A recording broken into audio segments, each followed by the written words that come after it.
in your view, really, what is the secret for Eritrea for such resilience, for that has long lasted for more than 3 decades, and it seems even on a very strong position to go for more, a very determined people and government. What is the secret behind this, Dr. Binia? Thank you, Mahlet. First, I would have to say this. I'm really pleased to have come to this forum with Girmays Haile. He's a legend. He's one of well articulate, well spoken, and well informed freedom fighters. One of the freedom fighters. And he has been a Pan-Africanist through and through. He even his work in the UN has been one of trying to promote African interests in those platforms. And I'm really glad to have him here and be with him in this forum. Yes, to answer your question, and I think there isn't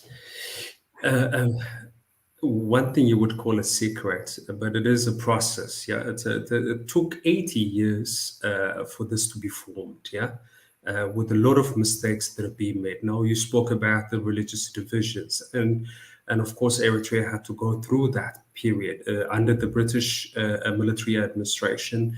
That trying to divide Muslim and Christians. They have tried ethnic divisions of different sorts in order to implement their objectives of domination, perpetuating that domination that they had already been used to. And Eritreans had to go through that experience of, having to fight one another and eventually having to come to conclusion that this is not a way to actually address our problem. So at the beginning of the struggle in the 1940s, already fighting against the British colonial administration, and then going into the 50s within the actual form of federation that the UN had established, a federation with Ethiopia. Even within that, parliamentary engagement and all that were somehow tainted with this kind of divisive element. But then the actual struggle from the 1960s onwards, where we should learn lesson from that and move on into building a state. So a state building, a nation building, it started within that struggle. So that this struggle had helped Eritreans accumulate what we see today as a force. Yeah. A cohesive society, progressive leaders that were sharpened within this process, and you have an army that is being also shaped and formed within this struggle. That this is very crucial. The second element I always point out is the ways in which individuals are mobilized. Yeah. As part of the struggle, it also contributed to the Eritrean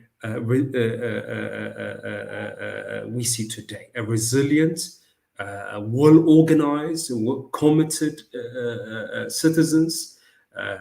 It did not come up all of a sudden. It was work, it had to be built over a long period of time.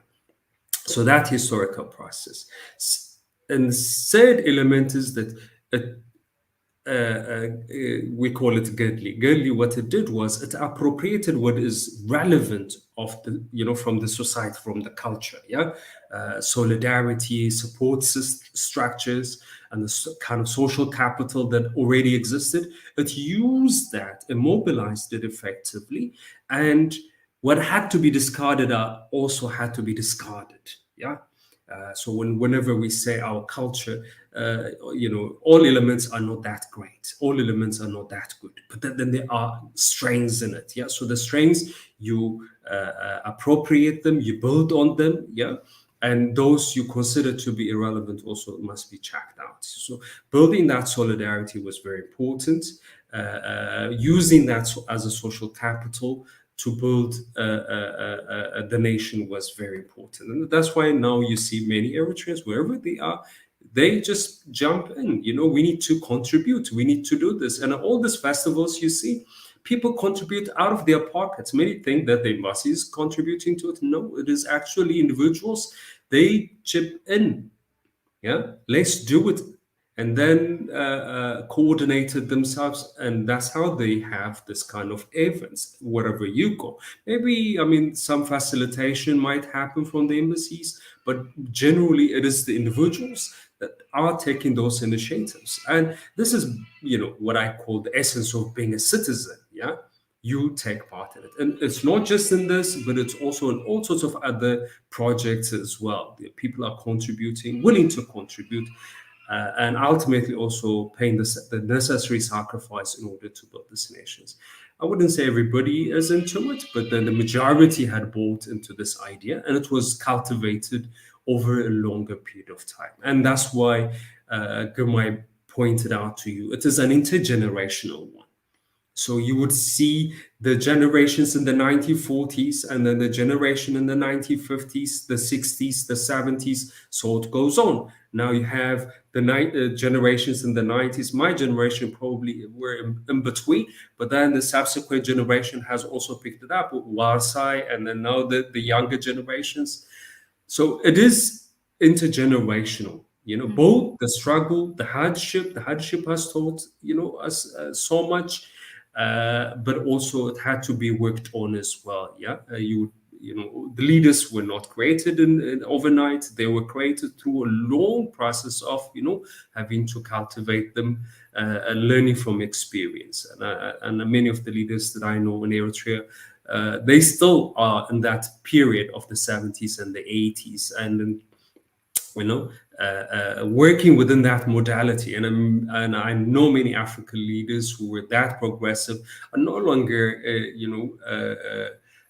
embracing what they had once when they were young. Yeah, they want to be in a lavish villa. They are now using expensive cars and whatever. So they have become role models, and everybody had followed through. And I think we are here today, and the struggle hasn't ended. There's so much to achieve. There's so much that we're missing, and we still need to work on. But the bigger lesson is cumulative one, I would say. Yeah. Back to you, Mahlet. Thank you. Thank you very much, Dr. Binam, and really thank you also, Ato Girmays, for really, giving us the background where the resilience comes from. And indeed, it's really a learning for us, for Ethiopian particularly, and also for Africans. There's a lot to learn. Now,